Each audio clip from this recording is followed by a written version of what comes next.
My name is Sherilyn Williams-Stroud. I am a structural geologist. I have interest in induced seismicity because I study fractures in rocks and how fractures form and how they're distributed through rocks. And induced seismicity is an indicator of where they are. So that's how I got into geophysics type issues. But I'm not a geophysicist, I'm a structural geologist, and I also do a little bit of rock mechanics. My job title is research scientist, structural geologist. I work currently at the Illinois State Geological Survey. A lot of my work is dedicated to researching CO2 sequestration. But I've only been here for a little over 3 years.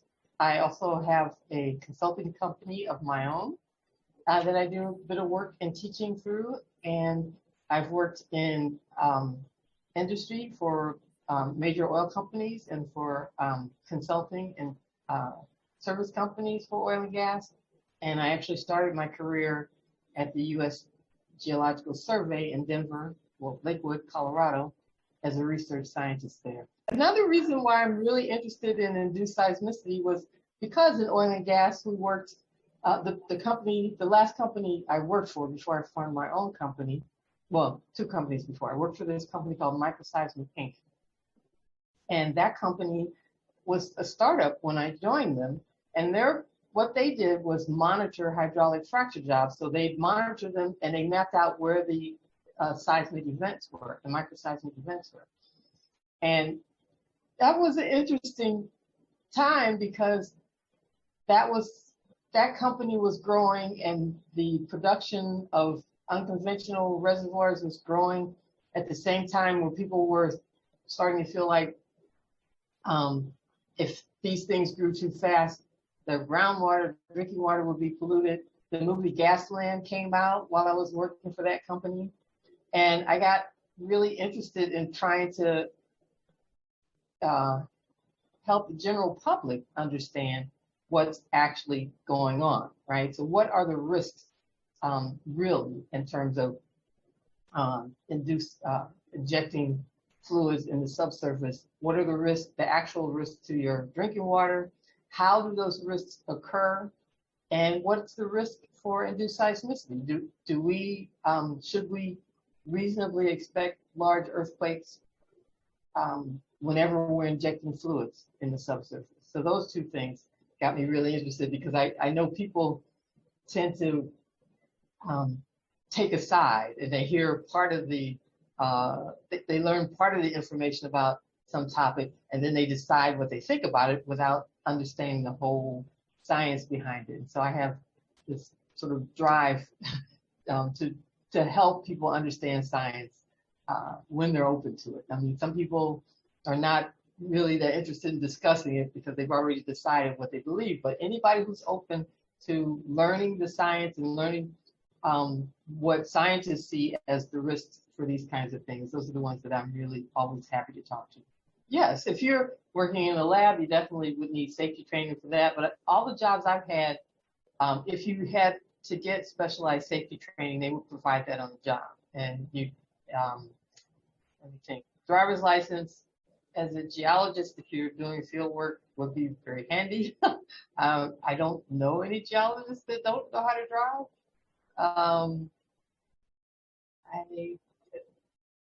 There are other things that are helpful depending on where you want to work. I'm a certified professional geologist in the state of California, and working on, getting the certification in Illinois because they recognize each other's certification exams. So I can just pay for it and send in the documentation and be certified in both states. Those kind of things, for instance, I think the certified professional geologist is helpful and useful if you're doing consulting, or I think the California Department of Natural Resources likes it when their geologists are certified. And if you can imagine, in California, there are a lot of questions about engineering and earthquakes. I think that right now there are more opportunities for energy geoscientists than people think. Even if we went to all renewables or all green, meaning no CO2 sources of electricity and fuel, there's a lot. Most of these fields have some component. Most of these energy sources have some geologic component. So I'm just going to this one sector because this is the one I know, which is energy. And for instance, if everything was battery powered and we all drove electric cars, there is a very strong need for critical minerals to build those batteries, and we're not necessarily getting them, producing them domestically. And to produce them domestically would is a more secure approach for your country and domestic politics. So critical minerals is definitely a need, and that's something that geologists would be involved with. And as I mentioned earlier, my work here is largely around CO2 sequestration. Doing that means you have to understand geology, the subsurface, what rocks can hold CO2 when you inject it, how they can hold it safely, where it's going to go after you inject it, things like that. So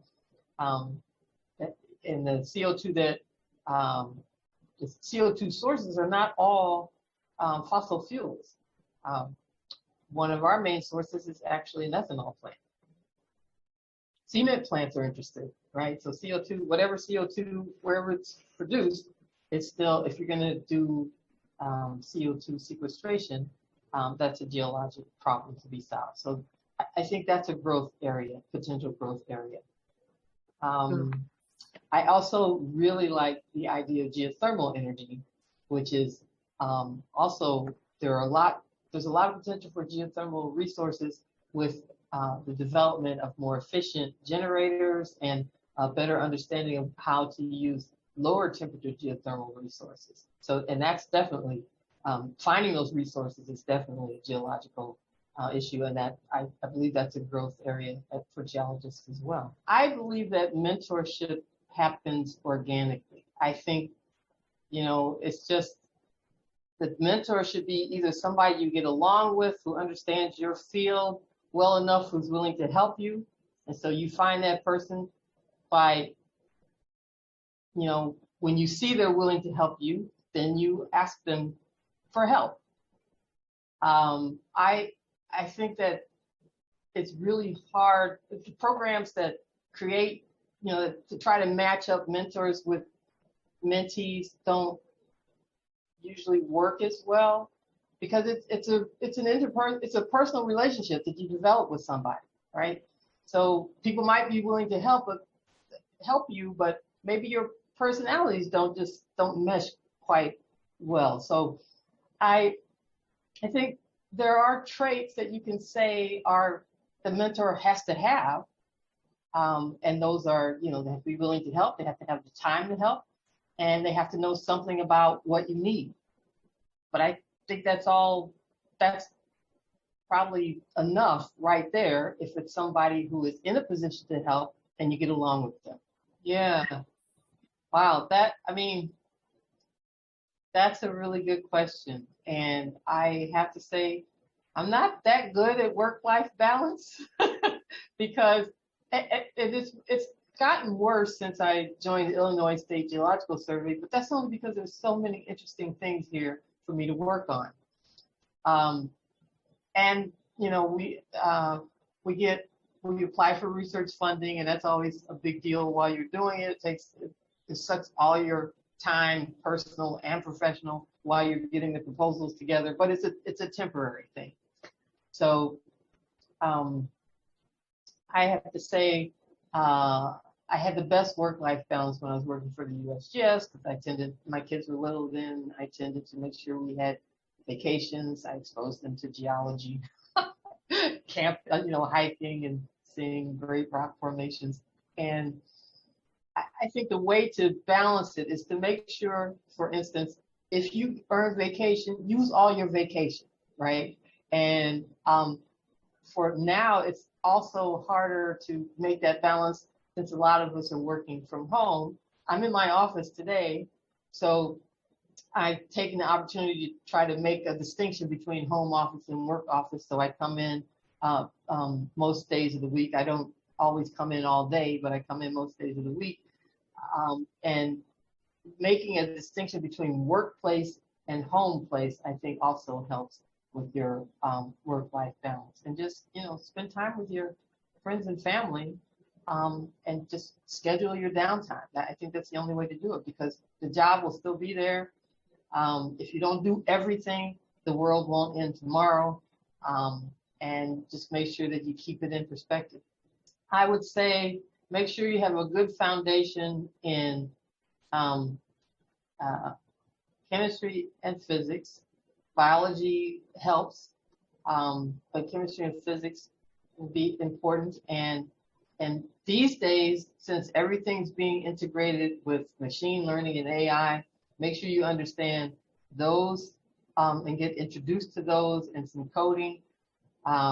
You don't necessarily have to become the machine learning person, but what's happening a lot in the field now is a domain subject matter expert or domain expert, such as myself, a geologist, will work closely with someone who is an expert in the machine learning area. And so you solve problems together where, both expertise, you use both expertise together to solve particular problems.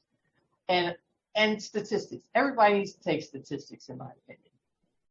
So I think I wouldn't go further than that in terms of making recommendations, but because I think the rest of it depends on where you want, what area of research or profession you ultimately want to be in.